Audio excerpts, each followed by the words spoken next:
In this video, I want to talk about one of the biggest mistakes that people do when it comes to their personal finances, why it's completely avoidable and why people just have such a hard time avoiding it. So let's just get right into it. The biggest problem that I see many people have is when they start to make more money, instead of putting that money towards a financial goal, they're putting it towards their lifestyle. And when people say get a bonus at their job, they use that bonus for the wrong thing. When people's incomes go up, they think that that gives them the license for their lifestyle to go up. And this is the biggest mistake by far that I see people making. And for context, my name's Chris. I've been an accountant for 10 years. My wife and I paid down $43,000 worth of debt, and we now have $1 million net worth. And this is something that we made the mistake of in the beginning of our process as well. In our early 20s, our income kept going up and up and up. Both of us got a couple raises in there. We moved companies, and we found that we were just buying things for the house or whatever that we didn't need at all. And it was just because we had the money to spend it. And it was actually when we decided enough is enough with our debt of being $43,000 in debt. It had nothing to do with this lifestyle creep, by the way. The debt was not from lifestyle creep. It was student loans and sort of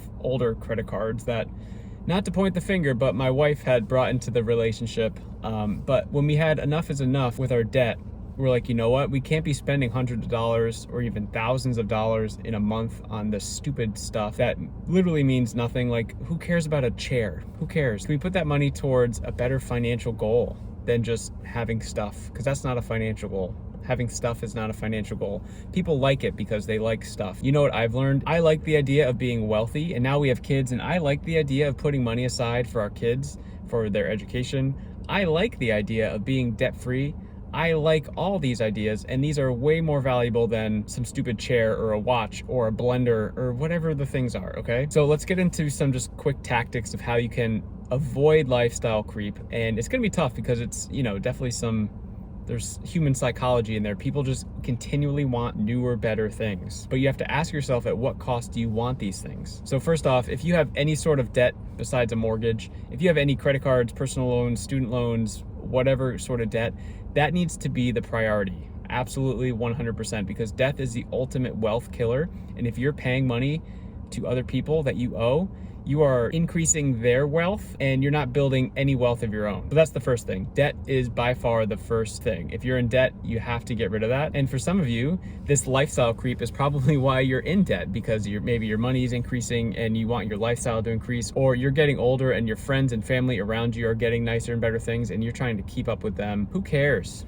Like, who are you living your life for? Are you living your life for you, or are you living your life for someone else? So as your income increases, don't buy the new chair, don't buy the new car, don't buy the new house. Stick it out as long as you can, especially if you're younger, okay? If you're in your 20s, just stick it out. Like, where you live is fine. And put that extra money towards a financial goal, so debt.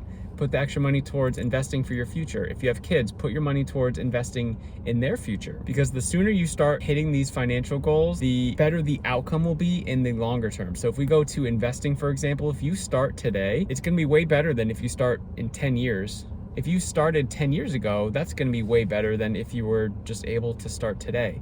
So don't let extra money mean that you deserve these extra nicer things.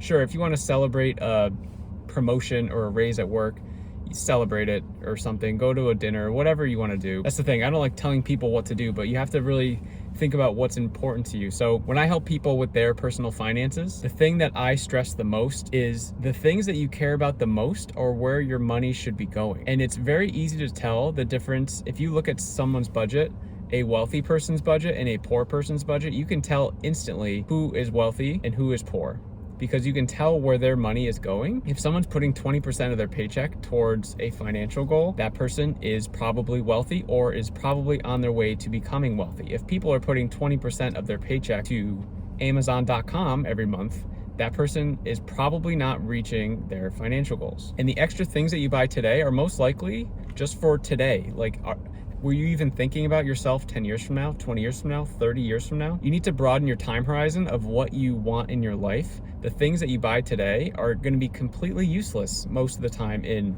10 years, 20 years, 30 years. But you know what's not useless? Putting your money in today that grows in 30 years time. So what I like to do, I like to nerd out in a compounding interest calculator. So go to Google, type that in, compounding interest calculator, play around with the numbers. So monthly investments, do $100, do a conservative rate of return of 8%, and then play around with the years. Do 5 years, 10 years, 20 years, 30 years, and you can really see the change of just investing today and waiting. That's all it is. Taking action and then being consistent with that action. So set up automatic investments or set up automatic payments towards your financial goals, and trust me, your life would be way better in the future. Many people are just trying to get the quick hits and make things happen today. And a lot of times that's just not realistic. Your goals are not going to be matched today if you're just starting, because you're just starting them. You can't reach that goal today. If you wanted that goal, you should have started 5-10 years ago, but that's okay. You're starting today. So start today and put that extra money towards something that can actually be useful for you. I'm uploading daily videos for personal finance, everything under the sun. So let me know down in the comments what topic you'd like me to cover next, and I will see you in the next one.